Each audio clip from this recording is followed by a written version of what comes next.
आज का हमारा जो टॉपिक है वो है Hooke's law.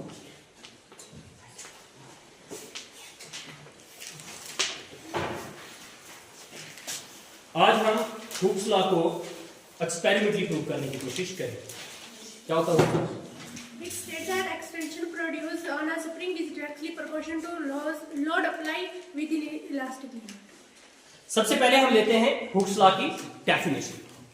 It states that the extension produced in the spring is directly proportional to load applied, but within elastic limit.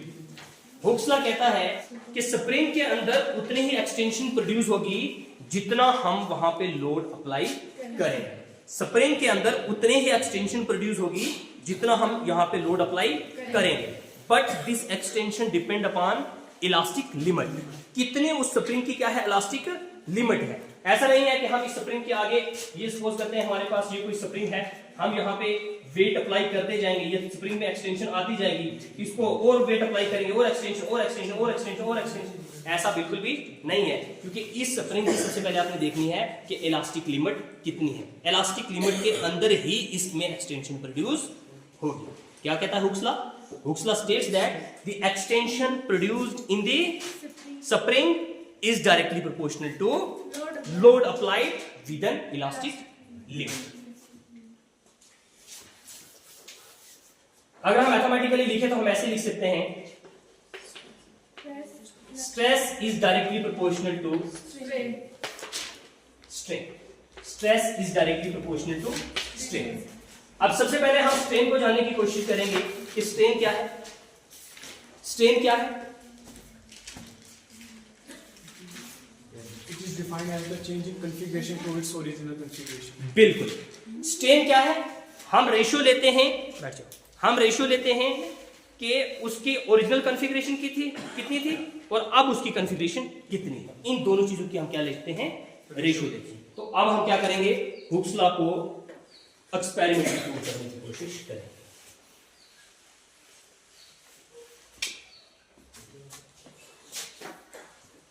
Hooke's law के लिए आपने क्या करना है? आपने एक रिजिड सपोर्ट लेनी है, यहां पे आप एक स्प्रिंग को अटैच करेंगे और इसी के साथ साथ यहां पे एक स्केल लगाएंगे। ठीक है जी। यहां पे स्केल में रीडिंग है, सपोज करते हैं 1 centimetre, 5 centimetre, 10 centimetre, 15 centimetre, 20 centimetre, आप कुछ ठीक है जी।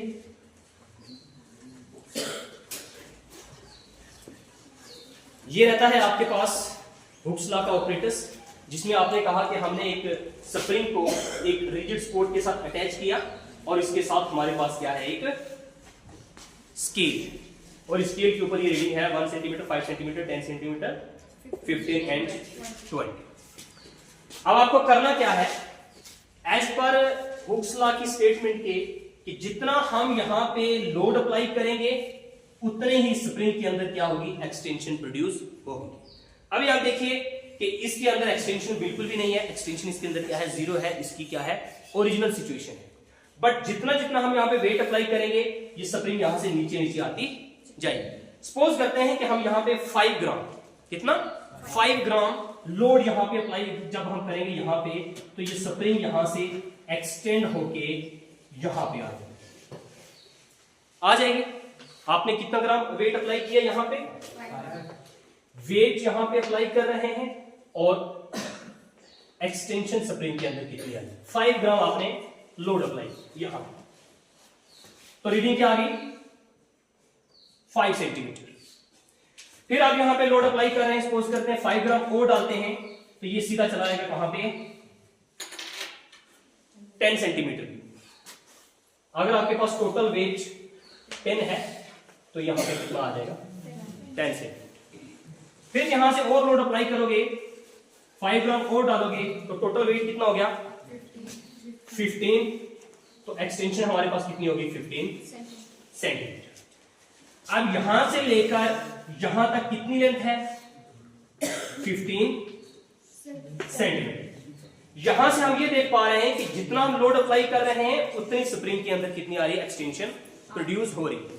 ओरिजिनल हमारे पास यहां से लेकर यहां तक थी, लेकिन जितना जितना वेट हम अप्लाई कर रहे हैं उतनी उतनी स्प्रिंग क्या हो रही है, इसकी लेंथ इंक्रीज हो रही है, इसके अंदर एक्सटेंशन प्रोड्यूस हो रही है। पहला स्टेप ये है आपका, दूसरा स्टेप ये है। उसके बाद अगर हम क्या करें, एक ग्राफ प्लॉट करें, अगर एक ग्राफ प्लॉट करें, ये हम ले लेते हैं यहां पे वेट 5 ग्राम, 10, 15, 20 और यहां से 5, 10, 15, ये हमारे पास क्या है, extension produce in the spring, और ये मेरे पास क्या है, वेट। जब आपके पास वेट कितना था, 5 था, एक्सटेंशन आपके पास 5, ये वाला पॉइंट आ गया। जब आपके पास वेट 10 था, एक्सटेंशन कितनी है, 10 सेंटीमीटर, तो पॉइंट आपके पास कौन सा आ गया, ये वाला। और इसी तरीके से 15 के लिए ये वाला रहेगा, 20 के लिए ये वाला रहेगा, तो ये आपके पास क्या आ गई, एक स्ट्रेट लाइन। तो स्ट्रेट लाइन इस चीज को शो करती है कि जितना आपका वेट इंक्रीज हो रहा है उतना ही एक्सटेंशन प्रोड्यूस हो रही है, किसके अंदर, स्प्रिंग के, ठीक है। और जब हमारे पास ये स्ट्रेट लाइन आती है तो ये चीज क्लियरली इंडिकेट करती है extension is directly proportional to load applied. इसका मतलब यही है, stress is directly proportional to strain.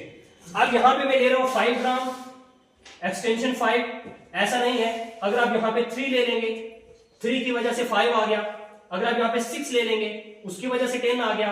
अगर यहां पे आप 9 ग्राम ले लेंगे, उसकी वजह से 15 आ जाएगा। आपका ये नहीं रहेगा 5 का 5 आएगा, 10 का 10 आएगा, वो नहीं है। जितना आपका लोड इंक्रीज होता जाएगा उसी हिसाब से ये चीज भी इंक्रीज होती जाए। बड़ा ही ये सिंपल है। सबसे पहले आपने देखना है कि इस एक्सपेरिमेंट को परफॉर्म करने के लिए आपको क्या चाहिए, एक ऑपरेटस चाहिए। इस ऑपरेटस का क्या नाम है, हुक्स लॉ ऑपरेटस। एक आपको हुक्स लॉ का ऑपरेटस चाहिए। अगर ये वाला ऑपरेटस आपके पास अवेलेबल नहीं है तो आप क्या कर सकते हो, एक स्प्रिंग ले सकते हो, तो एक स्केल ले सकते हो। स्प्रिंग को आपने किसी रिजिड सपोर्ट के साथ यहां पे अटैच करना है और साथ में आपने क्या करना है, एक स्केल लेनी है। ये 2 चीजें आपको चाहिए। और तीसरे नंबर पे आपको एक रिजिड सपोर्ट चाहिए। 3 चीजें होगी। और 4th नंबर पे आपको डिफरेंट टाइप्स ऑफ वेट्स चाहिए। कुछ वेट्स चाहिए, जैसे ये 20 ग्राम है, ये कोई 50 ग्राम है, ये कोई 20 ग्राम है। इस किस्म के आपको क्या चाहिए, वेट्स चाहिए। जब प्रैक्टिकल्स में जब आपको पूछेगा कि इस प्रैक्टिकल को करने के लिए ऑपरेटर्स कौन से चाहिए, ऑपरेटर्स कौन से चाहिए, तो आप आराम से कह सकते हैं कि हुक लॉ का ऑपरेटर्स चाहिए। अगर हमारे पास वो नहीं है तो हमारे एक स्प्रिंग चाहिए, रिजिड सपोर्ट चाहिए, एक स्केल चाहिए और डिफरेंट हमें क्या चाहिए, वेट्स चाहिए। ये चीज क्लियर होगी। उसके बाद आपको क्या करना है, इसके प्रोसीजर पे आना है। इसके प्रोसीजर पे आना है। तो प्रोसीजर मैंने आपको बता दिया कि यहां पे आप वेट डालते रहेंगे तो रीडिंग आप यहां पे नोट करते हैं। सबसे पहले आपने क्या करना है, स्टार्टिंग में स्प्रिंग यहां पे है, वेट 0 है। वेट कितना है, 0 है। वेट 0 है तो ये यहां पे भी 0 है। यहां पे देखो वेट कितना है, 0, तो एक्सटेंशन भी कितनी है, 0। जब वेट आपने 3 डालो तो एक्सटेंशन भी उतनी होगी। ये 6 डाला ये 10 हो गया, ये 9 डालो तो 15 हो गया। आप इसी तरीके से वेट डालते जाएंगे, यहां पे रीडिंग नोट करते हैं। जब आपके पास ये वाली चीज आ गई तो यहां से आप क्या करोगे, ग्राफ प्लॉट करोगे। तो ग्राफ प्लॉट करने के बाद आपको एक स्ट्रेट लाइन मिलेगी। तो स्ट्रेट लाइन इस चीज को इंडिकेट करेगी, क्या इंडिकेट करेगी, कि stress is directly proportional to stress. मतलब कहने का ये हो कि जितना आप वेट डाल रहे हो उतनी ही एक्सटेंशन प्रोड्यूस हो रही है। अब हम क्या करेंगे, इसको एक्सपेरिमेंटली प्रूव करने की कोशिश करेंगे। ये वाली डायग्राम बिल्कुल सेम है इस जैसी। अब आपको क्या करना है, वेट यहां पे डालना है। फर्स्ट स्टेप, वेट हमने कुछ डाला यहां पे, कोई भी वेट नहीं। कहने का मतलब ये होगा, ये कहां पे है, 0। जब वेट नहीं डाला, जब वेट 0 है तो रीडिंग भी आपकी कितनी है, 0। वेट 0, एक्सटेंशन कितनी है, 0। अब मैं ये डालने लगा हूं यहां पे वेट,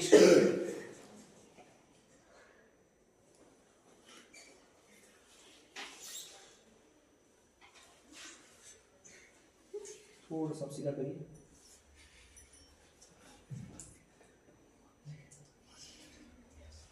देखिए जी, ये आ रहा है आपका कितने पे 5 पे 1 सेंटीमीटर 0.5 हमारे पास ये कुछ वेट था, इस वेट का हमें पता नहीं है, इसका हमें पता नहीं है, बट रीडिंग हमारी क्या आ गई 0.5। उसके बाद ये वाला कोई वेट है, इसका 50 ग्राम वेट है।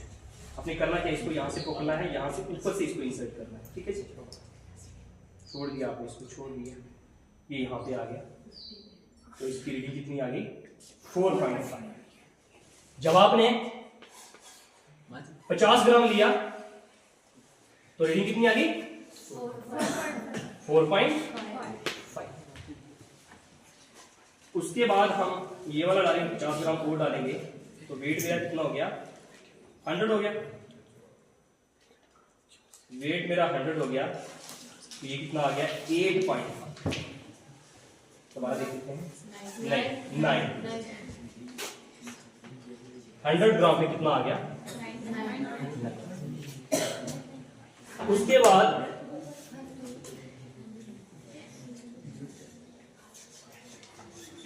$50 ग्राम और डाल दिया हमने, तो ये कहां पे पहुंच के आ गया,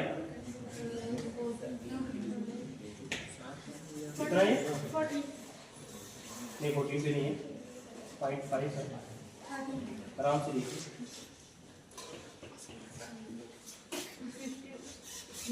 13.5 है, देखो 13.5 150 ग्राम 13.5। इसी तरीके से आपने क्या करना है, वेट को यहाँ पे इंसर्ट करते जाना है, यहाँ से रीडिंग देखिए, समझ गए आप लोग क्या करना है। यहाँ पे आपने वेट डालना है, तो वहां पे आपने रीडिंग देख। अब मैं यहाँ पे 50-50 करके डाल रहा हूँ, आप ऐसे भी कर सकते हो, 50 डाल सकते हो, 20 डाल सकते हो, 30 डाल सकते हो, कुछ भी यहाँ पे वेट डालते हो। तो आगे आपने क्या करनी है, रीडिंग यहाँ से देखिए। अब अगला स्टेप हमारा कौन सा है, अगले स्टेप में हम क्या करते हैं, एक ग्राफ बनाते हैं, ठीक है ना। ग्राफ हमें ये शो करेगा कि जितना वेट डाल रहे हो उतनी ही एक्सटेंशन प्रोड्यूस हो रही। सबसे पहले 0 पे 0, जब वेट 0 था एक्सटेंशन भी 0, इस पॉइंट के ऊपर है। अब एक ऐसा पॉइंट लिया, तो क्योंकि इसका वेट हम जानते नहीं थे, ये क्या है, नीचे पेन है, इसका वेट हमें पता नहीं था ना, 40 ग्राम होगा, कितना होगा, तो इसकी रीडिंग कितनी आ गई 0.5। हम यहां से स्टार्ट कर लेते हैं, जब 50 ग्राम था तो 4.5। 50 ग्राम कहां पे है, यहां पे कीजिए 25, 50, 75, 100, 125। सबसे पहले क्या है, 50 ग्राम पे 4.5, क्या 50 ग्राम 4.5 कहां पे आएगा, यहां, समझ गए। यहां से आपने 50 ग्राम लिया, तो यहां से इसकी हाइट कितनी आएगी, और उसके बाद हमारे पास 100 ग्राम, 100 कहां पे आएगा, यहां पे 100 के आगे क्या आ रहा है 9, यहां।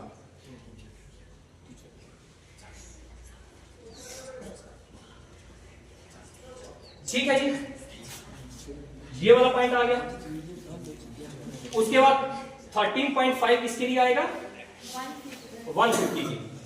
150 मेरा कहीं यहां पे आ जाएगा, और 13.5 मेरा यहां पे आ जाएगा। और जब हम इन पॉइंट्स को आपस में मिलाएंगे, तो ये मेरे पास एक स्ट्रेट लाइन आती है, ठीक है ना।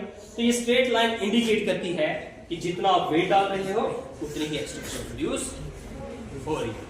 और कहने का मतलब ये हो गया, stress is directly proportional to strain. और यहां से हम हुक्स लॉ को क्या करते हैं, प्रूव करते हैं,